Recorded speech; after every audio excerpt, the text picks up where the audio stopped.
I want to share with you a story about a broken pot and how it watered all the flowers along the path.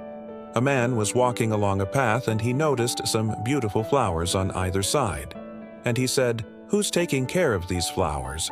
Who's watering them?" And the owner of the garden said, "I do it myself." The man said, "That's impossible. How could you water all those flowers on both sides at the same time?"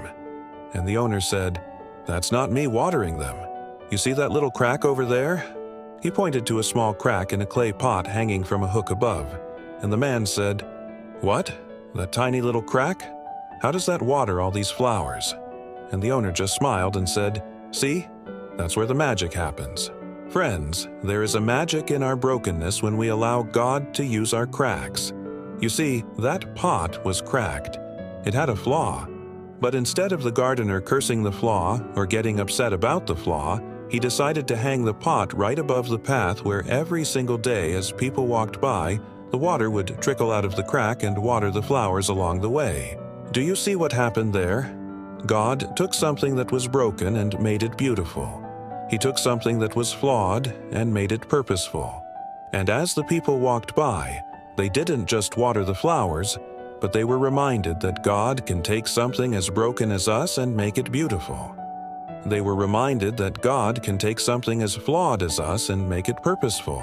You see, in our weakness, God's power is made perfect. There's a beautiful Bible verse in 2 Corinthians 12:9 that says, "My grace is sufficient for you, for my power is made perfect in weakness." What are you going through right now? Are you struggling with something? Are you feeling weak? Are you feeling like you're not good enough, or you're not beautiful enough, or you don't have enough of something? Whatever it is, whatever your struggle is, I want you to remember this. God's power is made perfect in your weakness. God will never waste a struggle. He will never waste a tear. He will never waste a problem.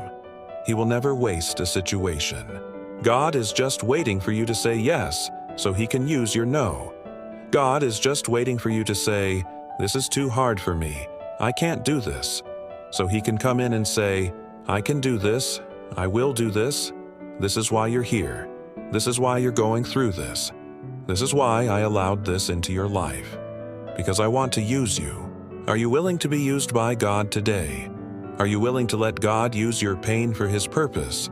Are you willing to let God use your scars for His glory? Are you willing to let God use your struggles for His kingdom? If you are, then I want to encourage you to lift your hands right now and shout as loud as you can, "I am a vessel of honor. I am a vessel of purpose. I am a vessel of blessing. And God is going to use me for His glory and for His honor. And though I may feel weak, I know that in my weakness, God's power is made perfect in me." Friends, don't ever try to hide your scars. Don't ever try to hide your struggles. Don't ever try to hide your weaknesses. Let them be known. Let them be seen. Let everybody know how weak you are, how much you need God, because that's where God comes in, and that's where God's power is made perfect. So I want to ask you right now, what's your heart cry?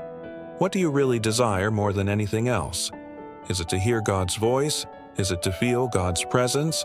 Is it to experience God's power? Well, I have good news for you. In the Garden of Gethsemane, just before Jesus was crucified, He cried out and He said, "Father, if it's possible, let this cup pass from me. Nevertheless, not my will, but your will be done." And as He prayed those words, an angel came and strengthened Him. And I believe an angel will come and strengthen you right now as you declare, "Not my will, but your will be done." If you want more uplifting stories of faith and encouragement, make sure to like this video, subscribe, and share it with someone who needs hope today.